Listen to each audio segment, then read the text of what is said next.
Laura Swanson, editor and partner with the Tillamook County Pioneer, and this is part 2 in a series of interviews with Chuck McLaughlin.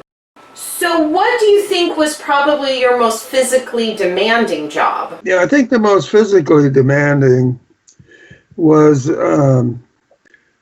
I was somewhat of an athlete when I was in high school and college. Mm-hmm. I was not a excuse me. I was not a team guy. I didn't like to play football, though I did a little bit, but I bailed out because I just didn't like the regimen. So I decided I would be a gymnast because I could do it pretty much by myself. But then the war came along and the coaches had to go to war. Right. And so I wasn't yet drawn into the war. And so I had to sort of train myself as a gymnast. And that went on for a couple of years. Excuse me. And then the lack of coaching indicated to me that I could not really perfect my skills without coaching. Mm-hmm.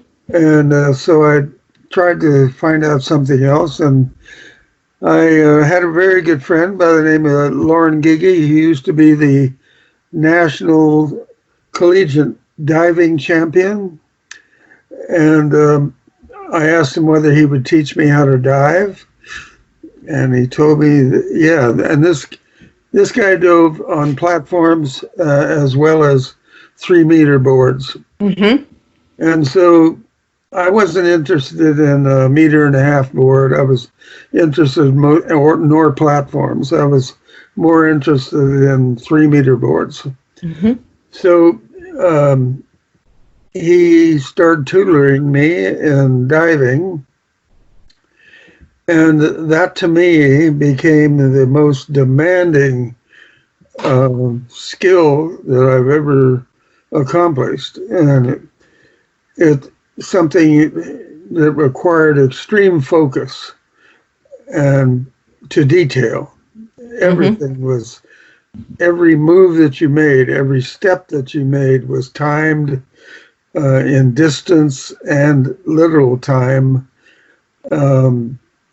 The way you jumped, the way you twisted in the air, the way you landed in the water, the way your feet were pointed, your hands were placed, your arms, everything was under absolute control. And that appealed to me in a sense because I like to be in control of myself. And at that time, I wish I had more control of myself. Now, I think sometimes I'm losing it.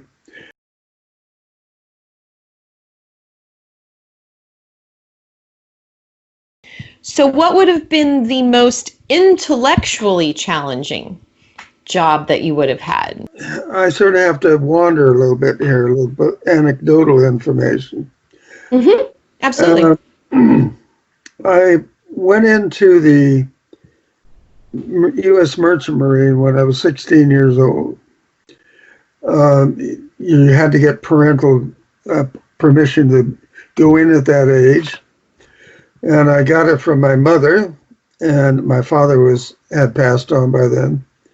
And I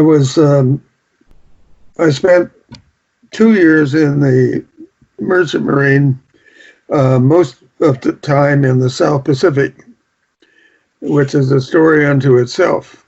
Yeah, exactly. I was going to say, yes. If we broach that subject, we could spend an hour probably on those 2 years. Yes. Yeah.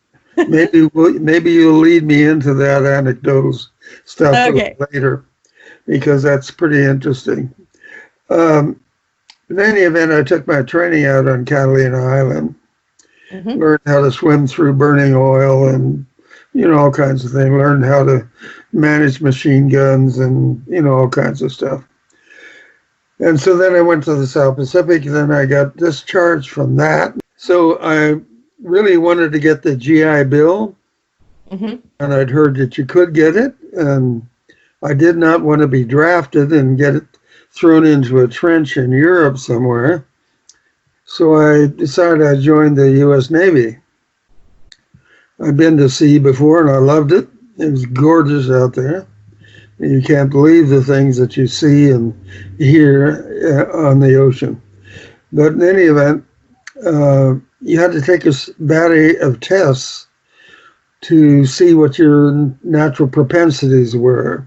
Mm-hmm. And surprising to me and everybody else was that I had a propensity toward electronics.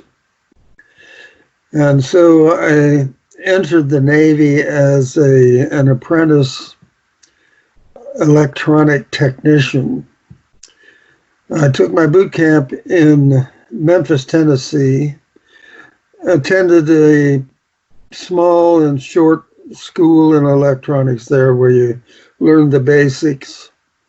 And then I went to Jacksonville, Florida, and attended while there the aviation electronic technician mate schooling there, and then was transferred to Corpus Christi, Texas, where I attended further studies, more advanced studies. And then I ended up in Miramar, California. And I was then an aviation electronic technician's mate. And my job was to not only repair and install, but to operate radar and telegraph machines aboard the Navy version of the B-14 or B-24 rather of the Army. It was called the PB-4Y-2. And we flew reconnaissance flights around. So, but learning how to deal with electronics using slide rules.